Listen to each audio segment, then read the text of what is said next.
Les dije ya. Muy buenas a todos, somos estudiantes de la Universidad de las Fuerzas Armadas ESPE en la carrera de Ingeniería en Biotecnología. Hoy les vamos a hablar acerca de una de las enfermedades más infecciosas que ha afectado a los vertebrados, específicamente de la evolución del Cryptosporidium en sus hospedarios. La coevolución inicia con muchas escalas, la cual es impulsada por las interacciones que se dan entre las especies. Estas interacciones producen variaciones o fluctuaciones en lo que es la trayectoria evolutiva de estas especies que interactúan. Se podrían dar muchos ejemplos acerca de las interacciones entre huésped y parásito. Sin embargo, en la historia evolutiva que no se da con exactitud los análisis de relaciones coevolutivas que se refiere al parásito con su huésped, como tampoco se da lo que es la relación íntima que tiene el parásito con su anfitrión. El filum epicomplexa, que en su mayoría está compuesto de parásitos, tiene ciertas características específicas que los hace semejantes, como son el parasitismo, la adaptación a nichos ecológicos, la radiación en muchas de sus especies y sus complejos ciclos vitales. Estas características específicas hacen que este filum de parásitos sea muy difícil producir una historia evolutiva a profundidad de estos parásitos. Pero en la actualidad se han propuesto ciertas pruebas que resultan ser convincentes y se las ha hecho aplicando ciertos métodos moleculares. Dentro del filum apicomplexa existe el género Cryptosporidium, el cual es el causante de la enfermedad infecciosa más importante de los vertebrados. El Cryptosporidium, posee varias especies, las cuales afectan en su mayoría a casi todos los vertebrados. Incluso pueden estar dentro de un mismo taxón, como pueden ser los mamíferos, que tenemos la cabra, la oveja, el ser humano, el ganado, las vacas. Específicamente, la especie que afecta a este taxón es el Cryptosporidium parvo. El Cryptosporidium tiene su identificación es muy difícil de realizar, ya que morfológicamente son indistinguibles. La única forma de identificarlos es por métodos moleculares. Los métodos moleculares que se usan para su identificación evolutiva se inician con el muestreo de taxones, la cual es la agrupación de los datos de secuencias de ADN descargadas del GenBank, las cuales corresponden al ARN ribosómico 18S, a la actina, a la proteína de choque térmico de 70 kilodaltons y se utilizaron alrededor de 27 especies de Cryptosporidium, las cuales fueron obtenidas de la base de datos del NCBI. También se utilizaron especies dentro del filum apicomplexa que fueron descargadas del GenBank, las cuales tienen una estrecha relación con el Cryptosporidium, como pueden ser los coccidios o los mitozoos.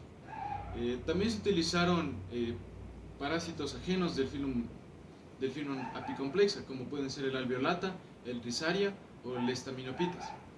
De cada una de estas especies que se utilizaron, se descargaron del GenBank 2 o más secuencias genéticas, para así poder evitar un error sistemático al formar la secuencia evolutiva. Después de realizar las comparaciones entre las secuencias, se conservó tan solo una de estas secuencias para cada una de las especies usadas. Otro método que vamos a utilizar es el análisis filogenético. La alineación de secuencias se va a utilizar un programa llamado SAT2 y el alineador MAP, que es un software que nos va a ayudar en la alineación de secuencias. Cabe recalcar que la alineación primero se lo realizó a mano, antes del análisis filogenético. Además, esto nos va a ayudar a comprobar para evitar incongruencias comparadas con los árboles preliminares de máxima verosimilitud.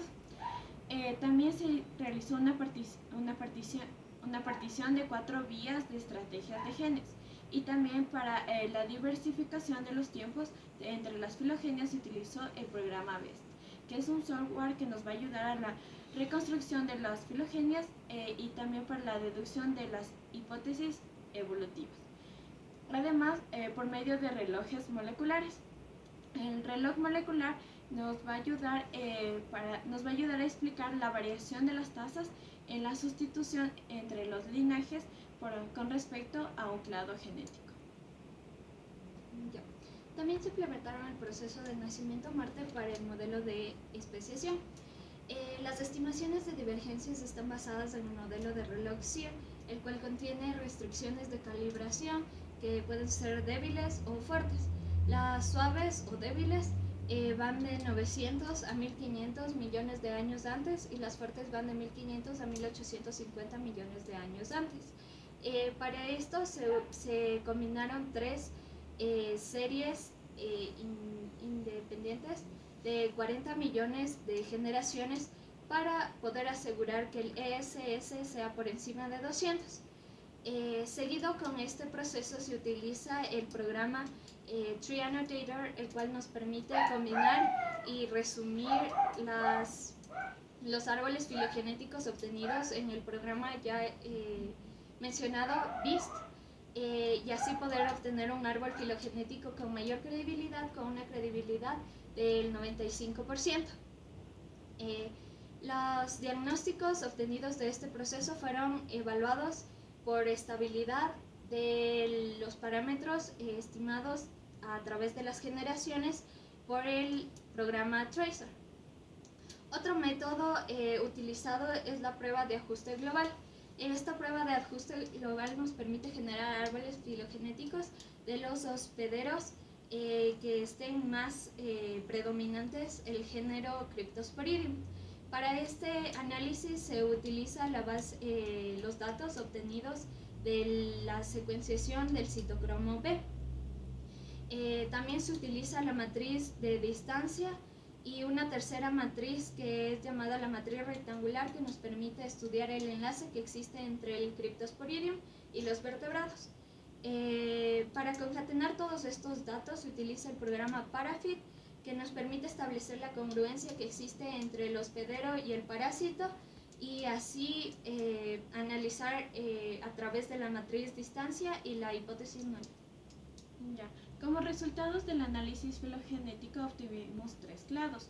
El clado A, que está conformado por el Cryptosporidium structunius, que se encuentra aquí, y el clado B, que está conformado por el Cryptosporidium frágil, Cryptosporidium galli, Cryptosporidium muri, Cryptosporidium serpentis, que se encuentran en la parte de abajo. Y el clado C, que está conformado por las demás especies, que está afectando a los mamíferos.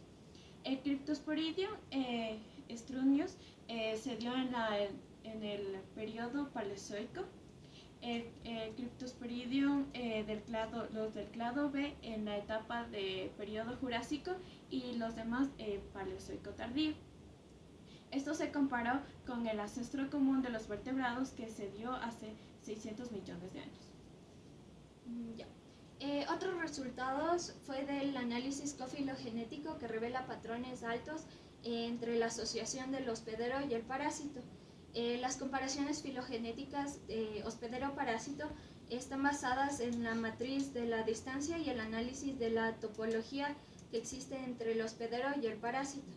Esto proporciona y da datos para decir que existía un escenario de macroevolución entre el hospedero y el parásito. Finalmente, podríamos decir que la comparación de tiempos de divergencia filogenética nos demuestra que el género de Cryptosporidium aparece junto con el ancestro en común más antiguo de todos los vertebrados, que es alrededor de los 600 millones de años atrás. Sin embargo, aplicando el método de SEER con los puntos de calibración, que pueden ser fuertes o débiles, se demostró que el Cryptosporidium se encuentra en una etapa mucho más antigua que los vertebrados. Ya. Se analizó el clado C, que va a afectar mayoritariamente a los mamíferos, pero también el Cryptosporidium se dio una mayor diversificación taxonómica en el periodo Cretácico, donde se originó los vertebrados terrestres. Además, como resultado obtuvimos que hay una coevolución entre el Cryptosporidium hominis y nuestros antepasados homínidos. La congruencia de edad con respecto a la coevolución entre el hospedero y el parásito, a partir de nuestras estimaciones de la divergencia, se apoyan en la prueba de ajuste global. Los patrones de cofilogenética que existe entre el hospedero y el parásito. Los análisis estadísticos revelan que existía predominancia de la coevolución entre el hospedero y el parásito en comparación al cambio de hospedero, es decir, que existían más especies del género Cryptosporidium que se mantenían en un solo hospedero a comparación de los que se mantenían en varios o múltiples.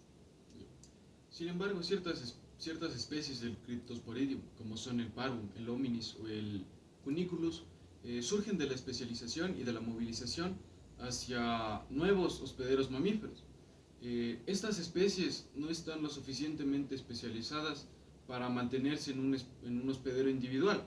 Esto es porque no tienen restricciones ecológicas, lo cual permite que se esparzan a diferentes hospederos.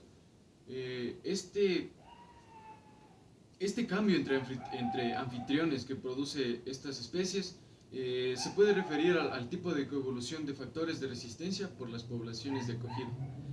Estos desplazamientos de anfitriones que realizan estas especies nos demuestra que la diversidad del Cryptosporidium es muy variada y aún no está totalmente determinada.